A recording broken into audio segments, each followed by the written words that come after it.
Buka Alkitab kita sama-sama. Bilang sama sebelah orang, ini malam Natal. Kalau masih nggak bertobat kelewatan loh. What can we give to our Lord? Apa yang kita bisa kasih kepada Tuhan kita? Aneh bilang tadi, salah satu yang dia senang karena kalau ulang tahun dia dapat hadiah. Dan saya percaya, Yesus tidak butuh tas Hermes. Yesus tidak butuh jam apa lagi itu mereknya. Yesus tidak butuh cincin berlian. Yesus butuh hidup kita. Belum makan atau makan kebanyakan tadi siang? Kurang bagus bagaimana tuh saya ngomong tadi. Yesus nggak butuh tas Hermes, Yesus nggak butuh jam merek apapun, Yesus nggak butuh sepatu merek apapun. Yesus butuh hati kita, itu kan keren tuh. Tuh kok di gereja-gereja lain saya diteprokin. Tapi karena gereja sendiri udah bosen. Pendeta udah ngomong mantap begitu di cuma gini. Mudah-mudahan dia nggak khotbah lama, bookingan gue pas jam 6 soalnya.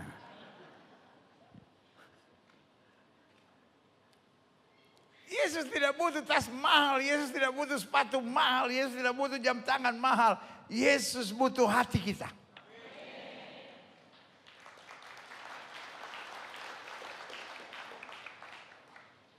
Yang tiga itu hapus semua, jelek.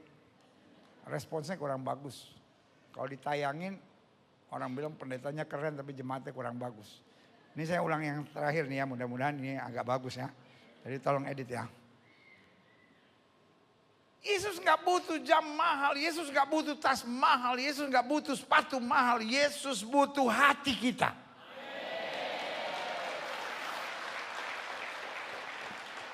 Ambil yang itu, mantap. Jadi sekarang sudah tahu kenapa production Glow khotbahnya rata-rata mantap. Karena yang jelek-jelek kita edit.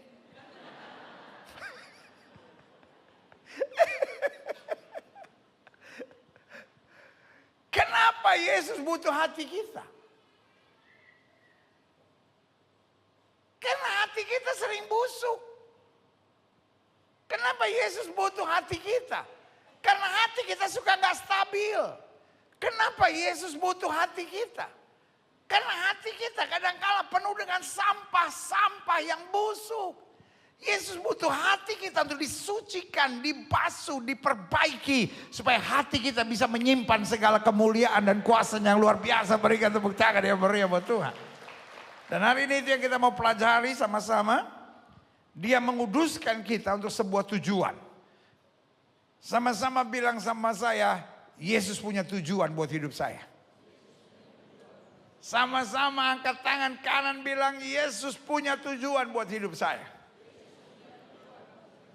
Kalaupun sudah nggak bisa ingat semua yang saya khotbahkan di malam Natal ini, minimal kalau orang rumah tanya apa pesan Natal yang disampaikan oleh hamba Tuhan, jawaban saudara yang pertama, sesi pertama ada pesan Natal dari Pastor Graven Slumoindong yang mengingatkan bahwa dia memberikan yang terbaik.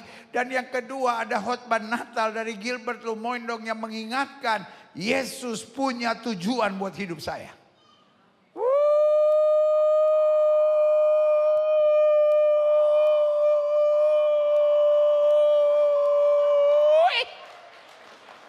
Sama-sama bilang Yesus punya tujuan buat hidup saya.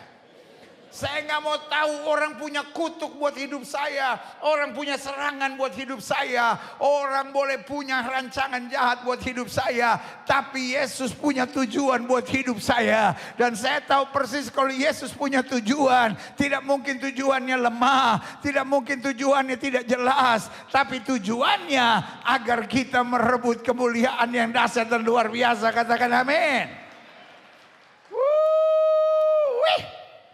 Saya mau setiap saudara pulang dari gereja dengan hati yang membara dan berkata, Yesus siapkan yang terbaik buat saya sebab dia punya tujuan yang spesial buat hidup saya. Amin. Muka Alkitab kita sama-sama. Aha. Dalam Alkitab, kita lihat bersama dalam 2 Tesalonika 2 ayat 13 sampai 17. Akan tetapi kami harus selalu mengucap syukur kepada Allah karena kamu. Taruh tangan kanan saudara di dada, bilang saya harus selalu mengucap syukur. Bu, ibu harus selalu mengucap syukur. Pak, bapak harus selalu mengucap syukur. Adik-adik muda, kalian harus selalu mengucap syukur. Remaja-remaja, kalian harus mengucap syukur. Duda dan janda harus mengucap syukur.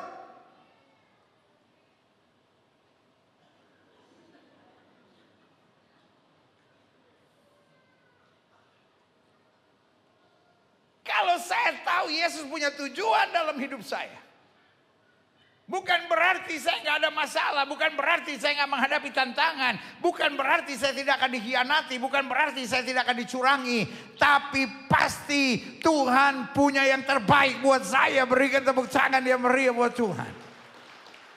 Responsnya saya harus mengucap syukur. Kenapa kita banyak deg-degan? Kenapa kita banyak panik? Kenapa kita banyak stres sepanjang 2025? Karena kita kurang bersyukur. Dalam hidup saya yakin Tuhan tidak pernah salah. Pak, engkau boleh marah karena keadaanmu, Pak. Engkau boleh marah karena engkau dicurangi, Pak. Engkau boleh marah karena engkau dijahati orang, Pak. Engkau boleh marah karena engkau ditusuk dari belakang, Pak. Tapi saya ada di mimbar ini untuk mengingatkan buat Bapak, kita tetap harus bersyukur. Sebab Tuhan tidak pernah salah. Ibu saya tahu ada hari-harinya sepanjang 2025. Di mana engkau sangat terluka, di mana engkau sangat kecewa. Tapi saya harus dengan tegas katakan Tuhan tidak pernah salah. Ibu boleh marah sama saya dan bilang, jadi maksud pendeta apa? Saya yang salah. Jangan galak, Bu. Tapi saya cuma mau bilang Tuhan tidak pernah salah. It might be I cannot answer your question. Saya mungkin gak bisa menjawab pertanyaan ibu. Saya udah buat yang baik, saya udah buat yang benar. Kenapa saya harus melewati ini? Saya mungkin gak bisa menjawab, tapi hanya satu yang saya bilang, Tuhan tidak pernah salah. Coba Bu, berserah dulu sama Tuhan. Coba Bu, bersyukur dulu sama Tuhan. Satu yang saya tahu, Tuhan punya tujuan. Karena Tuhan punya tujuan, prosesnya masing-masing berbeda.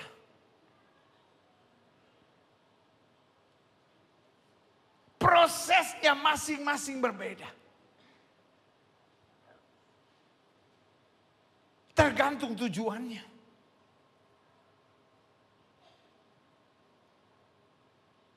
Dari balok kayu, kalau mau dibuat kursi, prosesnya mungkin lebih mudah. Tapi kalau mau dibuat ukiran-ukiran yang lebih mahal, prosesnya lebih keras. Makin keras proses yang kita harus lewati, karena makin mahal kita akan jadi dalam kemuliaannya. Katakan amin. Ayat ini bilang, akan tetapi kami harus selalu mengucap syukur kepada Allah karena kamu sudah dikasih Tuhan. Sebab Allah dari mulanya, sama-sama bilang sama saya, Allah tidak pernah mendadak. Bilang sama sebelah sana, nggak kayak lu. Bu, yang paling menyebalkan kalau apa-apa harus mendadak. Pak, yang paling menyebalkan apa-apa kalau harus mendadak. Tuhan saya tidak pernah mendadak. Yang setuju sama saya bilang amin. Sama-sama bilang sama saya, Tuhan saya tidak pernah mendadak. Everything well organized by God. Segala sesuatunya diatur dengan luar biasa oleh Tuhan. Kalau Tuhan izinkan ada badai, Kesaksian Gravens tadi misalnya. Tuhan izinkan ada penyakit. Waktu Gravens berseru, Tuhan kenapa saya demam? Tuhan gak bilang, hah demam ya? Ya, gue gak tahu. Makanya Alkitab berkata, for the righteous nothing come by surprise. Buat orang-orang benarnya Tuhan, tidak ada yang sesuatu terjadi secara tiba-tiba. He is a well-planned God. Dia atur segala sesuatunya. Dan Alkitab bilang, sebab Allah dari mulanya telah memilih kamu untuk diselamatkan dalam roh yang apa? Menguduskan kamu dalam kebenaran. Terjemahan aslinya bilang gini, dalam kebenaran yang akhirnya kamu akan percayai. Awalnya kita masih wave, awalnya kita masih bingung, awalnya kita masih nggak yakin. Tapi kalau kita mau taat, kita mau setia, kita mau berserah, kita mau bersyukur, kita akan mengerti. Amin. Ayat yang ke-14. Untuk itulah ia telah memanggil kamu. Artinya, there is a special reason. Untuk itulah ia telah memanggil kamu oleh Injil yang kami beritakan. Sehingga, haleluya, apa saudara? Sama-sama bilang saya boleh. Sama-sama bilang saya boleh. Memperoleh kemuliaan Yesus Kristus Tuhan kita. Berikan tepuk tangan yang meriah buat Tuhan. Ayat 15. Sebab itu, kalau kita tahu Tuhan menguduskan kita untuk sebuah tujuan. Pesannya satu apa? Sama-sama bilang saya harus berdiri teguh. Yang kedua, saya harus berpegang pada ajaran-ajaran yang benar. Sama-sama bilang saya harus berpegang pada ajaran-ajaran yang benar. Yang kamu terima dari kami baik secara lisan maupun secara tertulis. Dan ia Tuhan kita Yesus Kristus dan Allah Bapa kita yang dalam kasih karunia telah mengasihi kita. Dan telah menganugerahkan penghiburan abadi dan pengharapan baik kepada kita. Kiranya menghibur, menguatkan hatimu dalam pekerjaan dan apa? Perkataan yang baik. Sama-sama bilang, Tuhan punya tujuan buat hidup saya. Sama-sama bilang, Tuhan punya tujuan dalam hidup saya. Sama-sama bilang, Tuhan punya tujuan dalam hidup saya. So what is Christmas? Natal bukan hanya saya merayakan 2000 tahun yang lalu.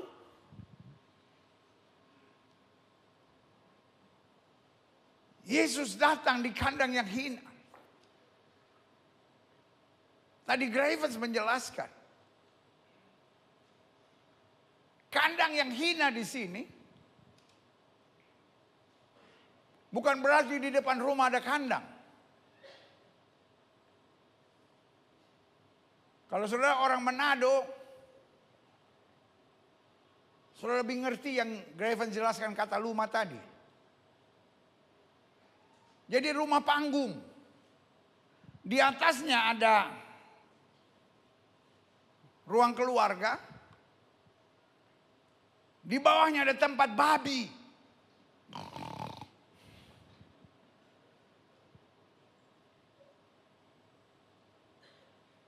Tapi kasih yang Yahudinya ada babi. Jadi dia pakai domba. Jadi dia bukan kandang yang terpisah. Dia ada di bawah rumah itu. Tapi nggak ada yang mau tinggal di sana. Karena itu bercampur dengan binatang.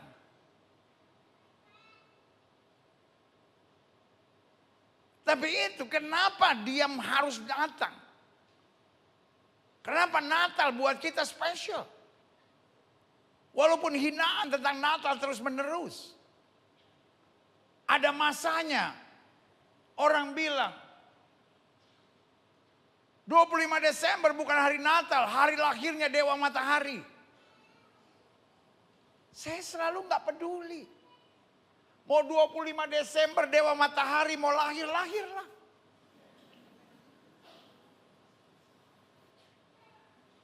Natalius Nainggolan mau lahir 25 Desember, lahirlah. Natalia Sitinjak mau lahir 25 Desember, lahirlah.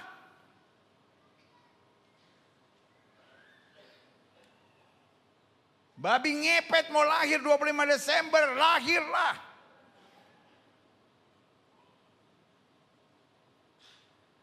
Tetapi bagi kita, tetap Allah menjadi sama dengan manusia dan berada di antara kita. Berikan tepuk tangan yang meriah buat Tuhan. Akhirnya semua penjelasan tentang Dewa Matahari dapat diselesaikan. Karena memang tidak ada dasar-dasar yang cukup, yang ada cuma cuap-cuap, omon-omon gak jelas. Tiba-tiba muncul lagi sekarang orang mau bikin 25 Desember hari mu'alaf sedunia. Orang mau bikin 25 Desember hari muka badak sedunia juga gak apa-apa. Bebas. Tetapi buat saya, Natal tetap luar biasa. Karena Natal mengajar kepada kita, Yesus datang dengan tujuan yang luar biasa. Sama-sama bilang, dia punya tujuan buat hidup saya. Karena itu sikap kita yang pertama kata Alkitab. Saya harus bersyukur. Sama-sama bilang sama saya harus bersyukur. Yang kedua sama-sama bilang sama saya harus berserah. Yang ketiga sama-sama bilang sama saya harus bersemangat. Yang pertama apa saudara? Bersyukur. Yang kedua saya harus apa? Bersemangat. Yang ketiga saya harus apa saudara? Hah?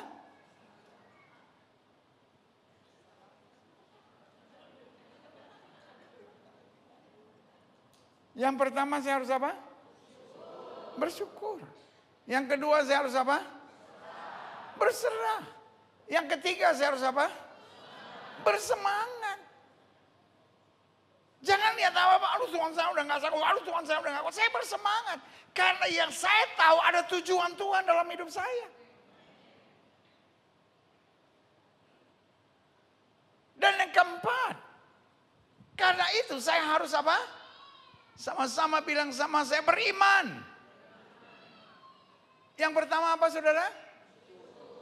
Bersyukur. Apapun terjadi saya bersyukur. Lalu yang kedua saya harus apa saudara? Berserah. Yang ketiga saya harus apa? Bersemangat. Yang keempat saya harus apa? Beriman. Dan yang kelima saya harus apa? Sama-sama bilang bersukacita. Kita bersukacita bukan karena kita tidak menghadapi tantangan, tapi karena ada tujuan Tuhan di balik semuanya.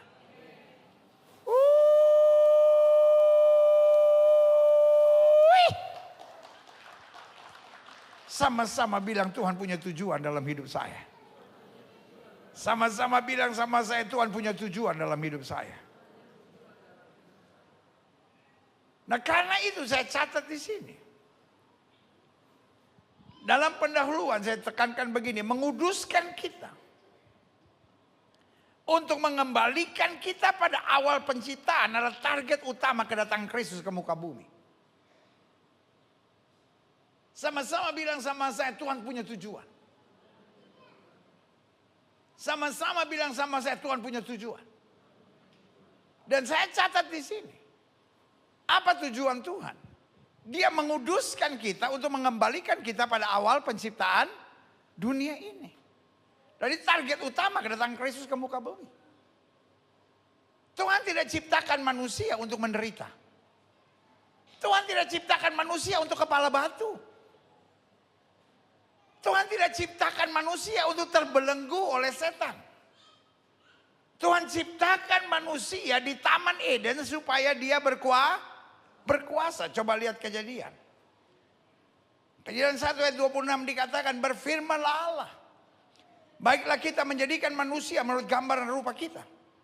supaya mereka berkuasa atas ikan-ikan di laut dan burung-burung di udara, dan atas ternak, atas seluruh bumi, atas segala binatang melata yang merayap di bumi. Klik.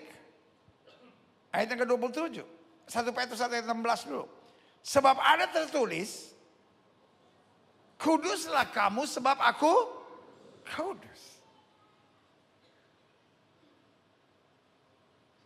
Tuhan mau kita kembali segambar dan serupa dengan Dia. Kuduslah kamu sebab aku kudus. Tapi kekudusan bukan hanya perintah. Sama-sama bilang sama saya, kekudusan bukan hanya perintah Tuhan. Tapi kekudusan juga adalah karya Tuhan. Coba pikirin, mantap ini. Sama-sama bilang sama saya, kekudusan bukan hanya perintah Tuhan. Kalau Tuhan memerintahkan kita harus hidup kudus, artinya kita yang harus berjuang. Setuju sampai di sini? Tapi hari ini saya perlu jelaskan, kekudusan bukan hanya perintah Tuhan, tetapi janji Tuhan buat kita. Mari kamu yang letih lesu dan berbeban berat, aku akan memberi kelegaan kepadamu. Marilah kita berperkara walaupun dosamu merah seperti kermisi, akan diputihkan putih seperti salju. Sama-sama bilang sama saya, kekudusan bukan hanya perintah Tuhan. Tapi kekudusan juga adalah janji Tuhan. Bahwa Tuhan mau menguduskan kita. Itu sebabnya kita merayakan Natal dengan bahagia.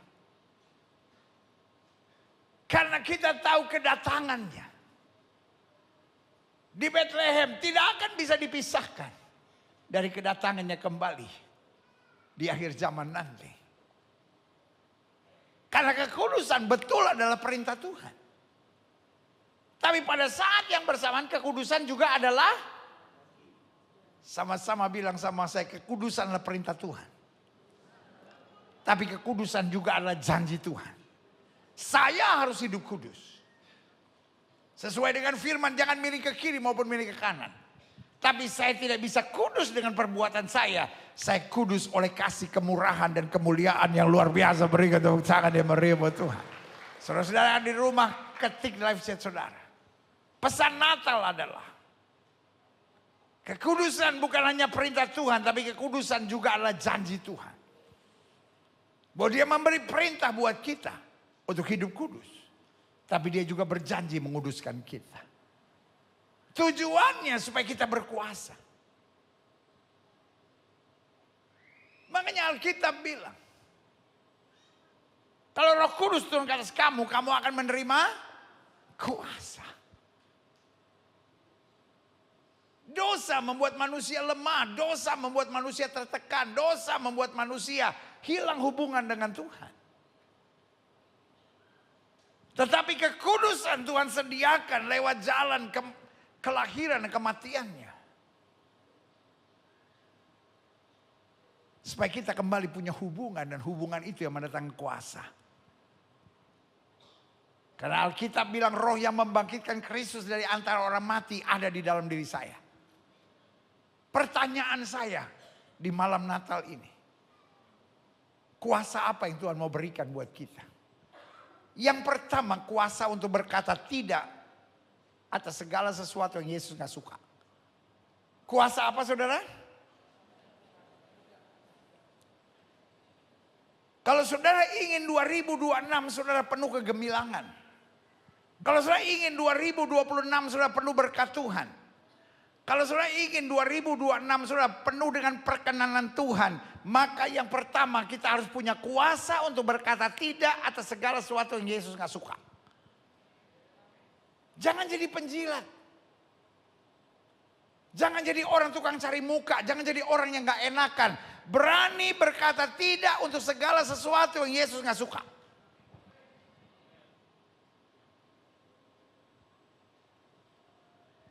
Orang-orang Majus berani berkata tidak kepada Herodes.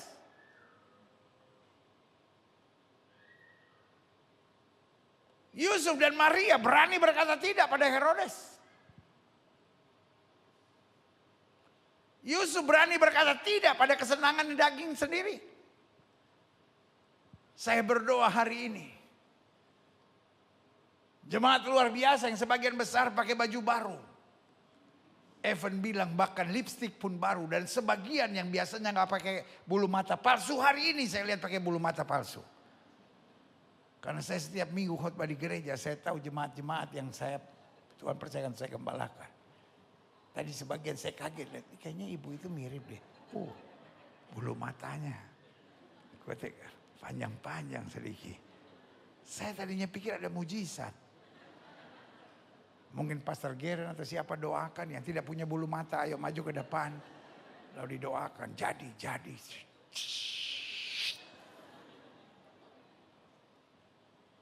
Kalau cuma bulu mata yang maju, kalau ikut bulu hidung maju. Jadi perkara itu. Saya berdoa. Jemaat Gereja Bethel Indonesia Glow Fellowship Center, baik yang ada di gereja maupun di rumah masing-masing. Dia pulang dengan satu tekad yang sama. Saya diberi kuasa oleh Tuhan untuk berani berkata tidak atas segala sesuatu yang Yesus nggak suka. Karena saya tahu persis.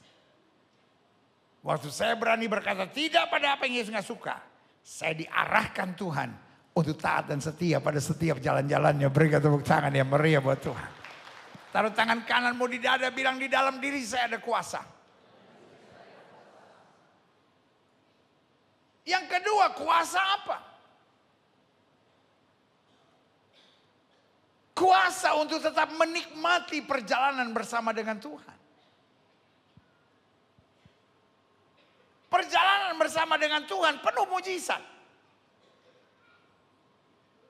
Tapi perjalanan bersama dengan Tuhan kadang-kala juga penuh dengan tantangan.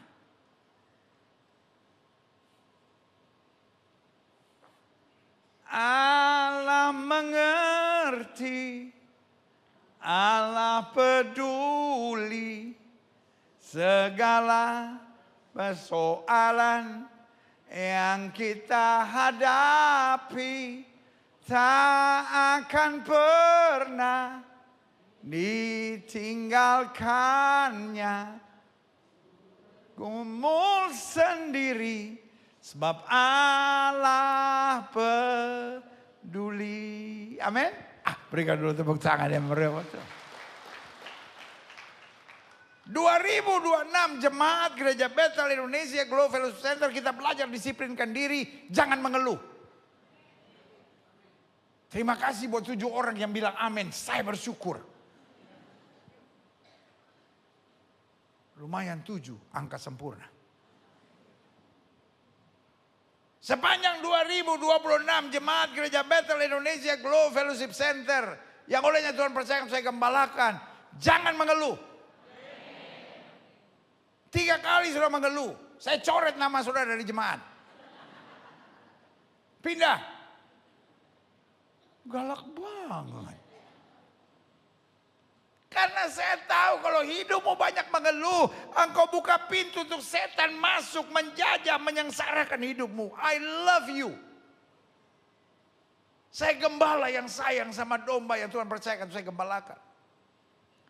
Saya nggak mau lihat rumah tanggamu bermasalah. Saya nggak mau lihat ekonomimu bermasalah. Saya nggak mau melihat hubunganmu dengan Tuhan bermasalah. Dia sudah beri kuasa buat kita untuk menikmati segala perjalanan kita bersama dengan Tuhan. Mau ada tantangan, mau ada pergumulan, aku cakap menanggung segala perkara di dalam Kristus yang memberi kekuatan kepadaku. Berikan tepuk tangan yang meriah. Amin. Dan yang terakhir, saya undang pemain musik maju ke depan.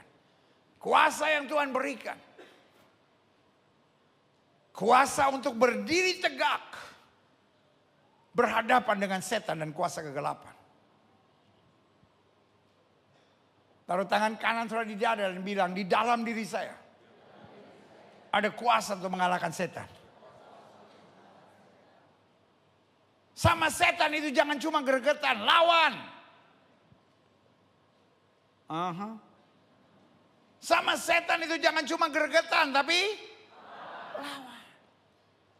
Saya bingung pendeta, setan itu ganggu, setan ganggu terus. Ya memang itu kerjaannya, dia nggak ada kerjaan lain.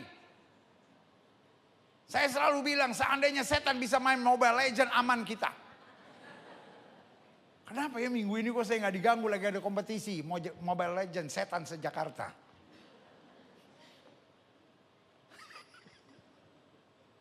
Ada yang ngeliatin saya gini.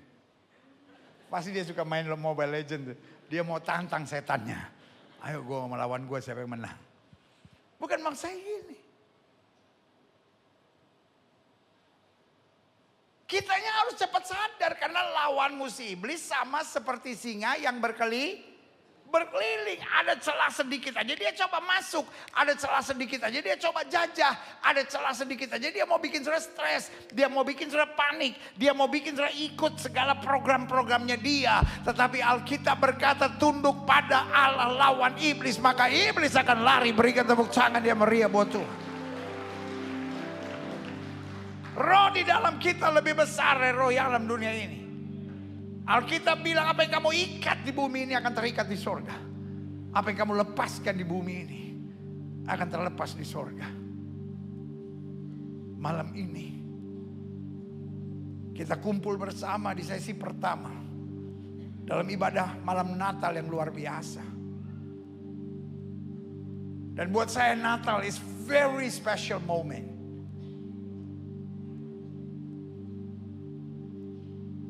Allah turun sendiri. Pertanyaan saya, what for? Kenapa dia harus turun tangan sendiri? Karena gak ada yang bisa menjalankan misi ini. Misi pertama dia harus menguduskan kita. Dan misi yang kedua, dia harus mengembalikan kita untuk hidup dalam kuasa. Taruh tangan kanan saudara di dada dan bilang, Tuhan punya tujuan buat hidup saya. Dia harus kembalikan kita pada awal penciptaan. Agama tidak bisa mengerjakannya, nabi tidak bisa mengerjakannya, perbuatan baik tidak bisa mengerjakannya. Hanya Yesus sendiri. Sama-sama bilang hanya Yesus sendiri. Sama-sama bilang hanya Yesus sendiri. Alkitab adalah kitab suci yang paling banyak dibakar dan dihina. Gereja adalah tempat ibadah yang paling banyak diserang dan dihancurkan. Pendeta adalah tokoh agama yang paling sering dibunuh. Agama Kristen adalah agama yang paling sering dihina, diserang, dimaki, dibully. Tahukah saudara, Yesus adalah tokoh agama atau pemimpin agama yang paling sering dimaki, dihina, direndahkan. Tapi kenapa kita tetap memegang iman di dalam Kristus? Karena kita tahu persis hanya Yesus yang bisa memulihkan kita kembali kepada kuasa.